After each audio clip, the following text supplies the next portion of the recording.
A special session in Parliament took place today to mark the 70th anniversary of the Parliamentary Democracy in Sri Lanka.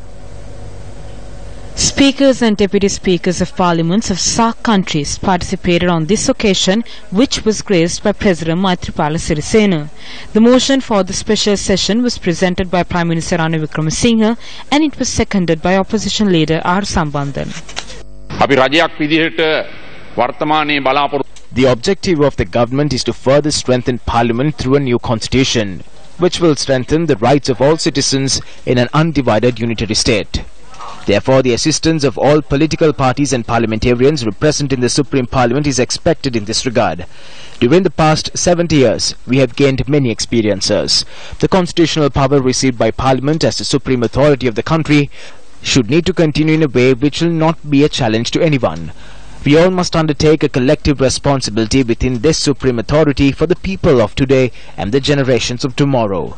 The power under one person must always be used in a collective process, and that must be used to develop a country with economic prosperity. An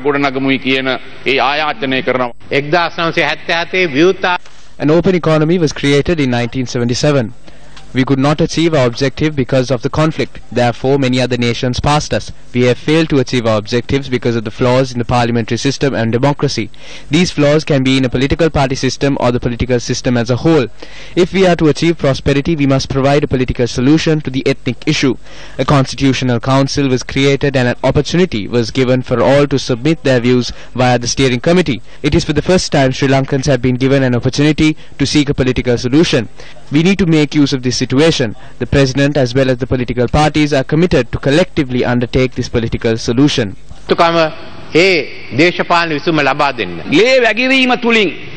Groups that thought of grabbing power in the country through bloodshed have now ventured into the path of democracy and have become the stakeholders of democracy.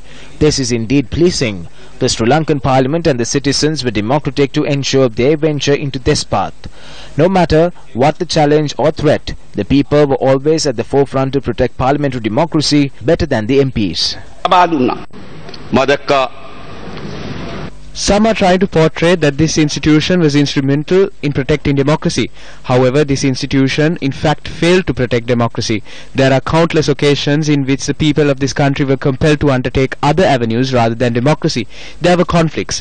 Democracy was not lost because of the war. The war was created because of the loss of democracy. Therefore, the Centre for Democracy is one that had prepared a constitution and established the independence of judiciary and calls cases on the most supreme position in the judiciary and removes persons from their post. Such was the bitter history of this Centre of Democracy. This centre must be held accountable for the many dark spots and bloodshed in its 70 years of history. If these walls can speak, they would comment on the many fairy tales that were made here on various plans, budgets, public welfare, development and future of the country were made during those 70 years. Yet, economically we are a poor state. Even after 70 years, this Parliament has failed to realize a proper economic direction for the country. If we look at the balance sheets for the past 70 years, we need to properly evaluate the incidents of the past. What should not be done is to give various interpretations on the political positions one holds. I am pleased to be permitted by the Speaker to make these comments on the 54-member group represented in Parliament on behalf of the joint opposition. On the other hand, it is sad because even after 70 years of parliamentary democracy, this Parliament is yet to give acceptance to the 54 MPs in this group. Nevertheless, we are undertaking a tough journey that was undertaken by our leaders in order to ensure there is parliamentary democracy. We believe there is a parliament because there is an election. If there is no election, there is no parliament. That is accepted worldwide. If this is parliamentary democracy, there needs to be an election. Victory and defeat both must be accepted and move forward.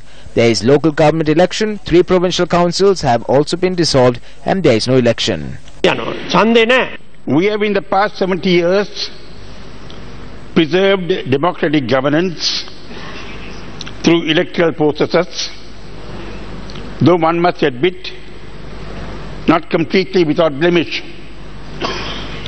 The truth must be acknowledged that electoral processes alone cannot ensure democratic governance. We have had insurrections and long periods of armed conflict, from which the whole country and all its people have suffered greatly. The worst victims have been the Tamil people who have long struggled for the preservation of their identity and dignity. Issues that were the cause of the armed conflict remain and need to be resolved. We have, sir,